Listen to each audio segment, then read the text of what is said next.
ఉచ్చు వేయచ్చు, వాటికి ఎలా వల వేయచ్చు, ఏం చేస్తే మనకు బాగా దొరికిపోతాయి, వాటి బలహీనతలు ఏమిటి, వీటి యందు నిష్ణాతులై ఉంటారు బోయేవాళ్ళు. కాబట్టి వాటిని తీసుకొచ్చి అది చాలా క్రూరకర్మ కిందే ఉంటుంది. నేను ఒక పర్యాయం అటువంటి పరిస్థితి ఒకటి చూశాను.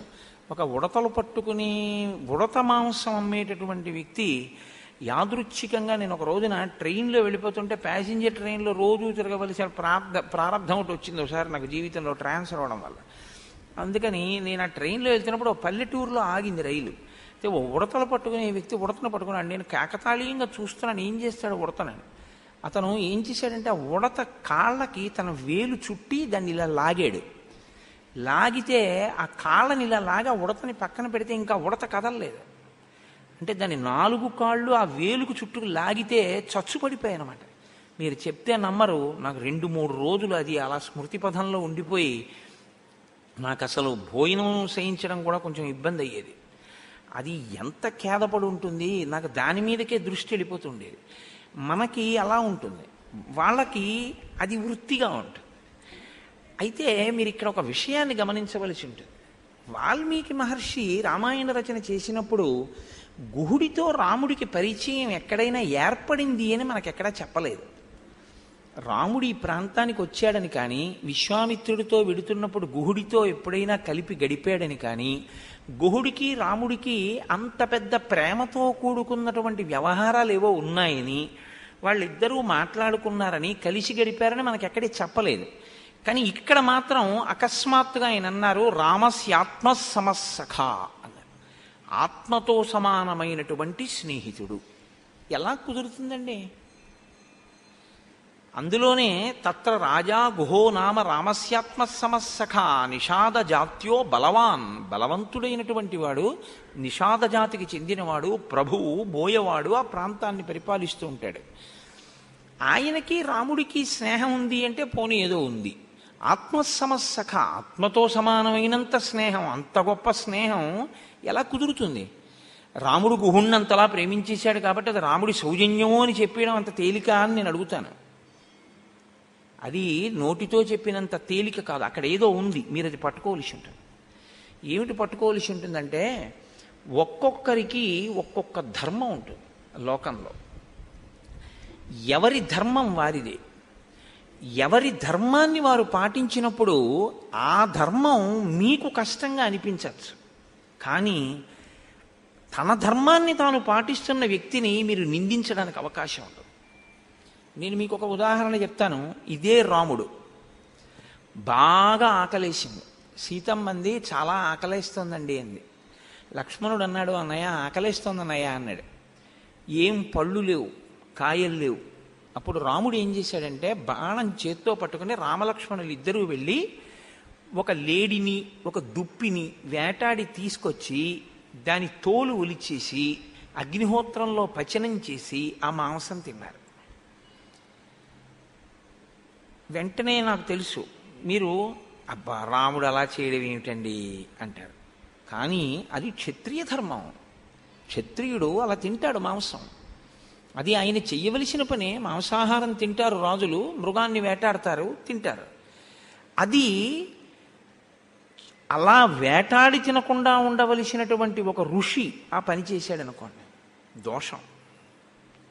దోషి నీళ్లు తాగి పడుకోవాలి, ఒక పండు తిని పడుకోవాలి. ఇంకా కుదరలేదనుకోండి, ఆగలేకపోతే, శరీరాన్ని నిలబెట్టడం కుదరట్లేదనుకుంటే భవతి భిక్షాందేహి అని 4 ఇళ్ల ముందుకు వెళ్ళాలి తప్ప మృగాన్ని వేటాడి తినడం ఒక ఋషికి ధర్మంగా ఉండదు.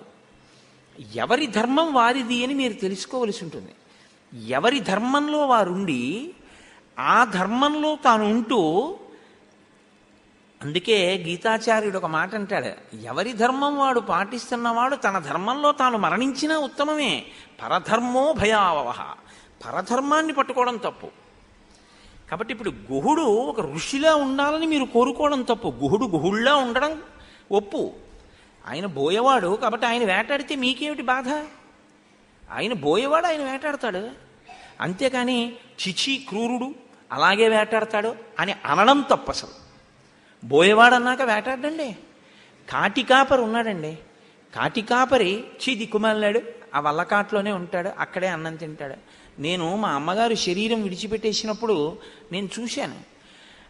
ఏంటి ఆ శ్మశానానికి వెడితే హేళగా మన ఇంట్లో పిల్లలు నాన్నగారు రాగానే గబగబా కాళ్ళు కడుక్కోవడానికి చెంబుతో నీళ్లు పెట్టేసి నాన్నగారండి పంచి ఇదిగోనండి అని ఉత్తరం ఇదిగోనండి అని తీసుకొచ్చి ఎలా పెట్టేస్తారో అలా వాళ్ళు కూడా ఇదిగో మీకు అదేంటి మీరు ఫలానా కదా, మీరు ఇలా శవం వస్తుందని ఫోన్ చేశారు కదా, మీ శవాన్ని కాల్చుకోవడానికి ఇదిగో ఇక్కడ కర్రలు అవి పెట్టారు, ఇక్కడ ఏర్పాటు చేశారు, అది ఇంకోళ్ళకి ఒకటేనేటి బోల్డ్ వచ్చేస్తుంటాయి శ్మశానం అన్న తర్వాత అని ఆ పిల్లలు అక్కడ ఇలా నైవేద్యం పెట్టి ఏదో చేసిన క్రతువులు అరటిపళ్ళు అవి తీసేసుకుని వాళ్ళు చక్కగా తినేస్తున్నారు. వాళ్ళు అక్కడే ఇన్ని శవాలు కాలిపోతున్నాయి, ఇన్ని శవాలు ఖననం అయిపోతున్నాయి.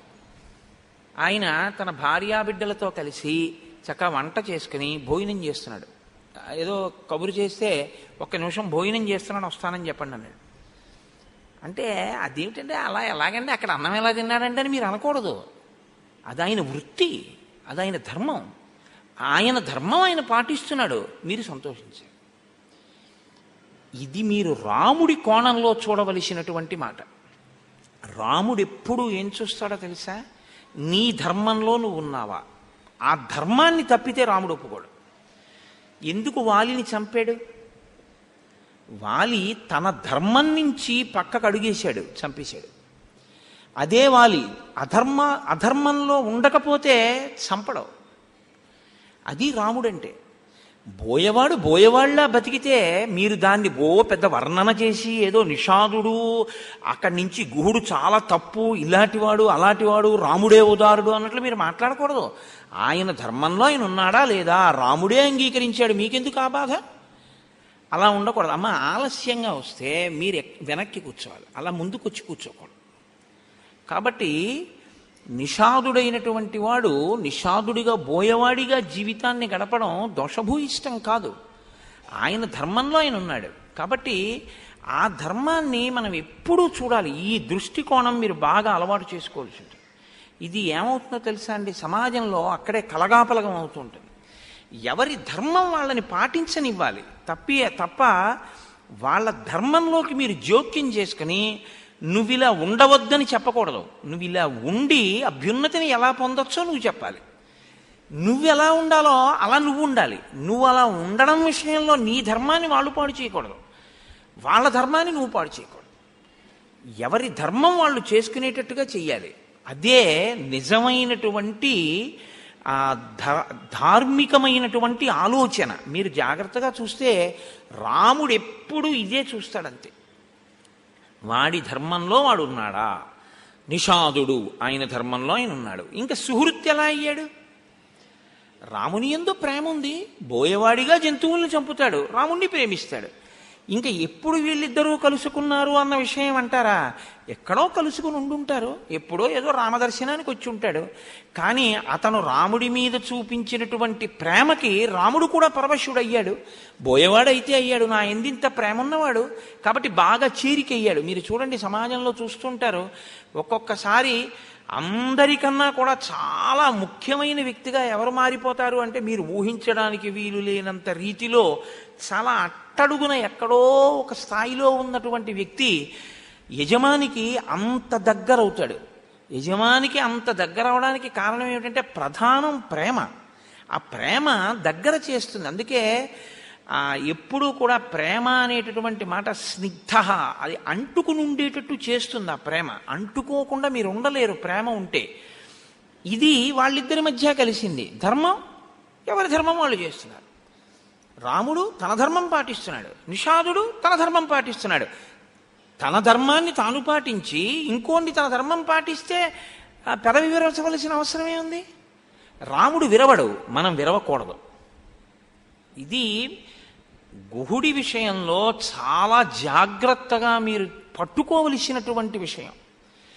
రాముడు ఎప్పుడూ ఇష్టపడేదదే, నీ ధర్మంలో నువ్వు ఉన్నావా? ఇది రాముడు చూస్తూ ఉంటాడు. మీ ధర్మంలో మీరు ఉంటే మీరు రాముడి యొక్క అంతేవాసి అయిపోతారు. మీ ధర్మాన్ని మీరు వదిలిపెట్టేస్తే రాముడు అంగీకరించాడు దాన్ని. ఎవరెవరు వాళ్ళ ధర్మాల్ని వదిలిపెట్టేశారో వాళ్ళందరినీ ఆయన తెగటార్చాడు. ఎవరెవరు వాళ్ళ ధర్మంలో వాళ్ళు నిలబడ్డారో వాళ్ళందరినీ ఆయన అంగీకరించాడు. అయితే రామావతారానికి ఉన్న చాలా గొప్ప విశేషం ఏమిటంటే ఆయన నరుడిగా వచ్చాడు. అందుకే ఎప్పుడు ఈశ్వరుడిగా మీకు ప్రవర్తించి చూపించాడు. నరుడు కాబట్టే ధర్మం కోణంలో చూశాడు.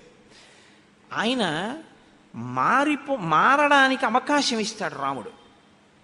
ఇది మీరు బాగా గుర్తుపెట్టుకోవాలి. రాముడు మారడానికి అవకాశం ఇస్తాడు. ఒకసారి కాదు, 100 మార్లు ఇస్తాడు.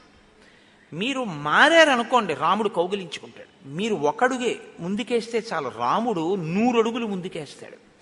మీరు ఒక్కడుగు వెయ్యడానికి మీరు సిద్ధపడలేదనుకోండి, అవకాశాలు ఇచ్చి ఇచ్చి ఇచ్చి ఇచ్చి రాముడు తనవాడని అనడు, పడగొడతాడు. కాబట్టి రాముడు ఇష్టపడేది ఏది? ధర్మమే. ఇదే వేరొకసారి నిరూపణం చేస్తుంటుంది ఆయనకి లోపల ధర్మం పట్ల ఎంత అనురక్తి ఉన్నది, ఎంత ధర్మావలంబకుడు. అందుకే అంటాడు మారీచుడు, రామో విగ్రహవాన్ ధర్మ అంటాడు. రామో విగ్రహవాన్ ధర్మ అంటే రాముడు ధర్మాన్ని తన ఇష్టం వచ్చినట్లు చూడడం కాదు. మీరు బాగా జ్ఞాపకం పెట్టుకోవాలి ఈ విషయాన్ని. అలా అయితే నిన్న రాత్రి దశరథ మహారాజు గారు ఏమన్నాడు? నాయనా, నేను వృద్ధుణ్ణి అయిపోయాను, యుద్ధం చెయ్యలేను, నువ్వు ఒక పని చెయ్యి, నేను ఈమె యొక్క వరములు అనబడేటటువంటి వాటి చేత బంధింపబడ్డాను, అందుకని నువ్వు నిగృహ్యమాం, నువ్వు నిగ్రహించు, నువ్వు నన్ను ఓడించేసి కారాగారంలో పెట్టేయి, రాజ్యం నువ్వు తీసేసుకో అన్నాడు. నేను మిమ్మల్ని ప్రశ్న అడుగుతాను, ఇప్పుడు దశరథుడు చెప్పింది చేస్తే పితృవాక్య పరిపాలకుడు కాడా?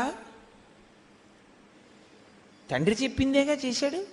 మా నాన్నగారు ఖైదులో పెట్టమన్నారండి, మా నాన్నగారిని ఖైదులో పెట్టాను, నన్ను రాజ్యం తీసుకోమన్నారు, తీసుకున్నాను, రోజు నువ్వు ఓసారి కనపడన్నారు, కనపడుతున్నాను, నేను పితృవాక్య పరిపాలకుడిని అని రాముడు అన్నాడు అనుకోండి, ఏం మీకేమైనా అభ్యంతరమా? అందులో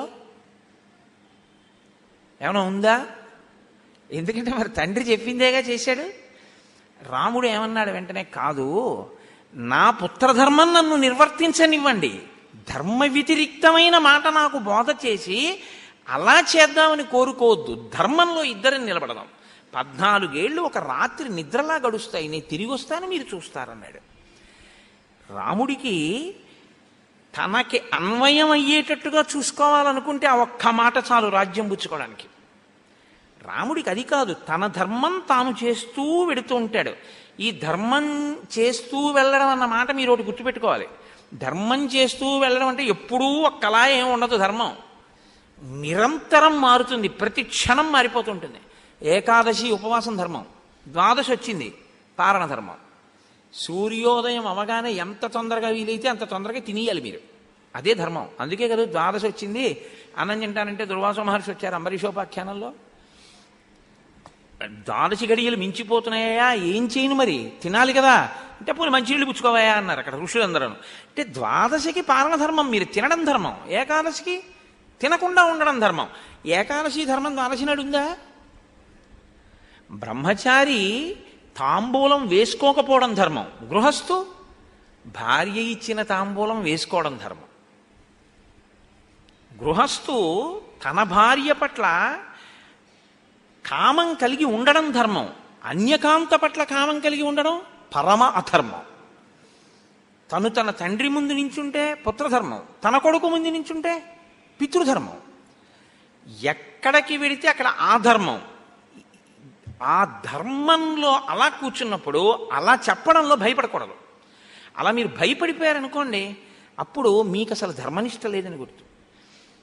మీరు దేని కొరకు మీరు ఆ పాత్రలో ఉన్నారో అక్కడ ఆ పాత్ర పోషించడంలో మీరు ఎంత మాత్రమో అధైర్యపడకూడదు.